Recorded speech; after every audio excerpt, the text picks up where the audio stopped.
புயலோசை வலையொலி நேர்களே அனைவருக்கும் வணக்கம். புயலோசை வலையொலியினூடாக பல்வேறு சிந்தனை கருத்துக்களை உங்களோடு பகிர்ந்து வருகின்றோம். அந்த வகையில் தற்காலத்திற்கு ஏற்ற வகையில் தற்காலம் எவ்வாறு தனித்துவமாக திகழ்கின்றது, அதாவது 21ஆம் நூற்றாண்டிலே நாம் பயணித்துக் கொண்டிருக்கின்றோம். அந்த அடிப்படைக்கு ஏற்ற வகையிலே புதிய திருக்குறள் என்னும் நூலிலிருந்து 1402வது குறட்பாவை நோக்க இருக்கின்றோம். இதோ அந்த குறட்பா. கவலை கோபம் தன் நிலையில் செயற்பட்டு வாழ்பவனே ஆரோக்கிய மனிதன். கவலை கோபம் தன் நிலையில் செயற்பட்டு வாழ்பவனே ஆரோக்கிய மனிதன். இந்த இரண்டு நிலைகளையும் எங்களுடைய கட்டுப்பாட்டுக்குள்ளே நாங்கள் வைத்திருந்தால் நாம் இந்த உலகத்திலே ஆரோக்கியமான மனிதனாக பயணிக்கலாம். இந்த குறட்பா தற்கால சூழ்நிலையில் எழுந்தாலும் இதனுடைய யதார்த்த நிலை உண்மையானது. சற்று நாங்கள் உள்ளே சென்று சிந்திப்போம். பாருங்கள், கவலை கோபம். நாம் ஆரோக்கியமான உணவுகளை உட்கொண்டால் என்ன, அல்லது தினந்தோறும் உடற்பயிற்சியை செய்தால் என்ன, எவ்வாறான விடயங்களை செய்தாலும் நாம் எமது உள்ளத்தில் ஒரு விடயத்தை பற்றி கவலைப்படுகின்ற போது எங்களுடைய ஆரோக்கியம் அழிகின்றது.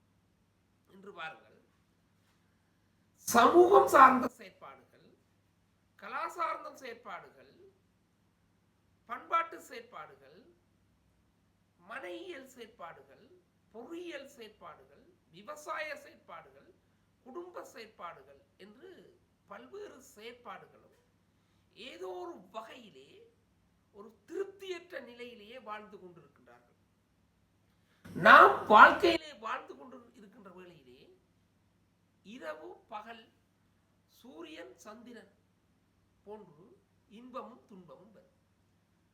அவ்வாறு வருகின்ற வேளையிலே இரண்டையும் சமனாக நோக்கின்ற போது இந்த கவலை என்ற தன்மையில் இருந்து நாம் விடுபடுகின்றோம். நாம் மற்றவருக்கு உதவி செய்கின்ற போது அவரின் ஊடாக எங்களுக்கு என்ன கிடைக்கும் என்ற அந்த எதிர்பார்ப்பு இல்லாத நிலையிலே நாம் கவலை என்ற அந்த ஒரு நோயிலிருந்து விடுபடலாம். அவ்வாறு கவலை என்ற நோயிலிருந்து விடுபட்டால் எங்களுடைய ஆரோக்கியமான பயணத்தை நோக்கி நாம் பயணிக்கலாம். இன்று பாருங்கள், கல்வி கற்கின்றார்கள். எதற்காக கல்வி கற்கின்றார்கள்? ஒரு பதவி மோகத்தின் அடிப்படையிலே கல்வி கற்கின்றார்கள். அரசியல் செய்கின்றார்கள். எதற்காக அரசியல் செய்கின்றார்கள்? மக்களுடைய ஒரு நலன் கருதியோ, மக்களுக்கு ஒரு சுமூகமான ஒரு ஆரோக்கியமான சமூகத்தை அமைத்துக் கொடுப்பதற்கு அல்ல.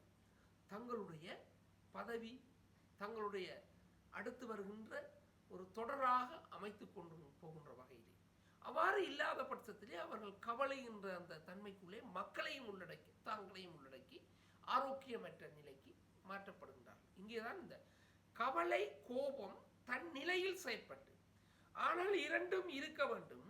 இந்த இரண்டையும் நாங்கள் என்ன செய்கின்றோம் என்றால் மறந்து செயற்படுகின்றோம்.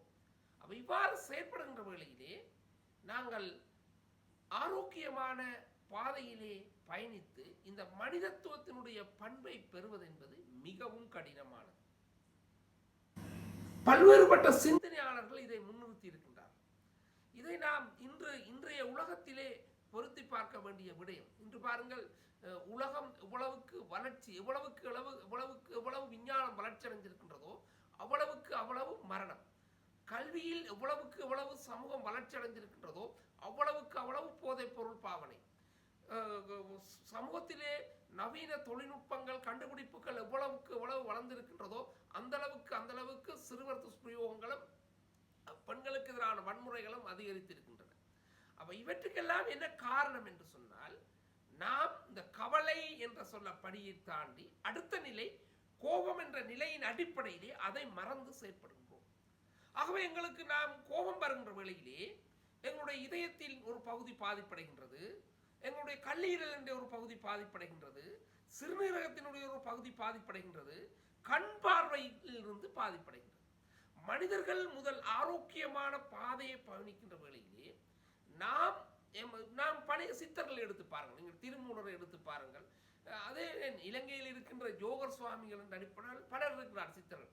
அவர்களுடைய வாழ்க்கை வரலாற்றை பாருங்கள். அவர்கள் உணவுக்கு முதன்மை இடம் கொடுப்பதில்லை. தங்களுடைய சிந்தனை அடிப்படையிலே கவலை இல்லாத வாழ்க்கையை வாழ்வார்கள், கோபம் இல்லாத வாழ்க்கையை வாழ்வார்கள்.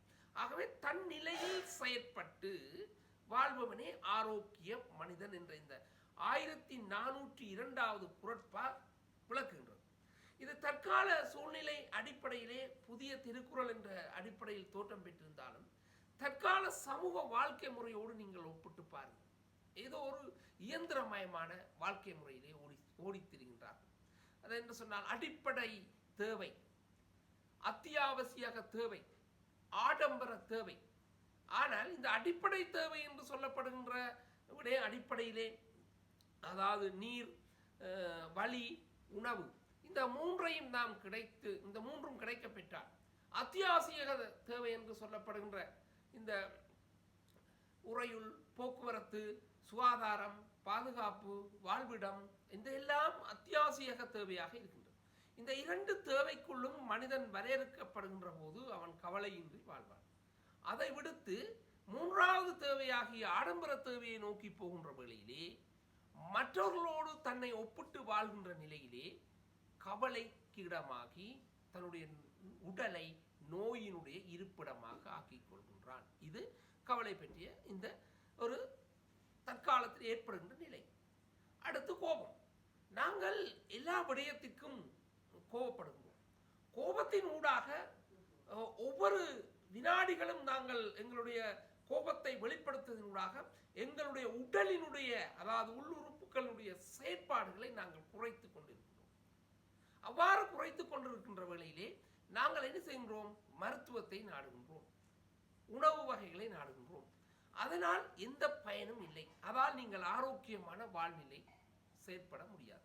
தன் நிலையில் செயற்பட்டு, அதாவது இந்த கவலை, கோபம் இரண்டையும் தன் நிலையில் அது வருகின்றது. இதனால் நான் இவ்வளவு நிலை அடைந்திருக்கின்றேன், இதற்கு முன்னர் எவ்வாறு இருந்தேன், இதற்கு முன்னரான வாழ்க்கை நிலை எவ்வாறான வழியை கடந்து வந்தேன் என்று தன் நிலையிலே செயற்பட்டு சிந்தித்து வாழ்பவனே ஆரோக்கிய மனிதன் என்பதை இந்த குறட்பா சொல்லுகின்றது. ஆகவே இந்த குறட்பாவை மீண்டும் பாருங்கள். கவலை, கோபம், தன்னிலையில் செயற்பட்டு வாழ்பவனே ஆரோக்கிய மனிதன்.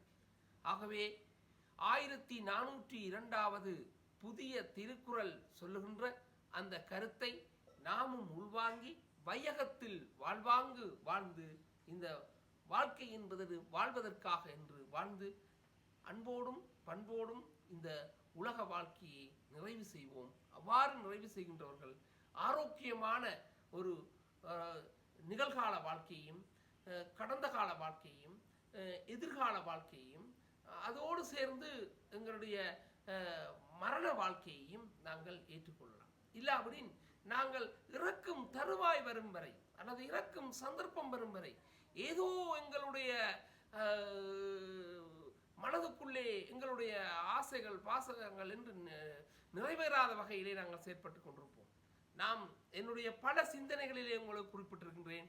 நாம் மண் மீது பற்று வைக்க வேண்டும், மொழி மீது பற்று வைக்க வேண்டும், உறவுகள் மீது பற்று வைக்க வேண்டும், நண்பர்கள் மீது பற்று வைக்க வேண்டும், எமது உடலின் மீது பற்று வைக்க வேண்டும்.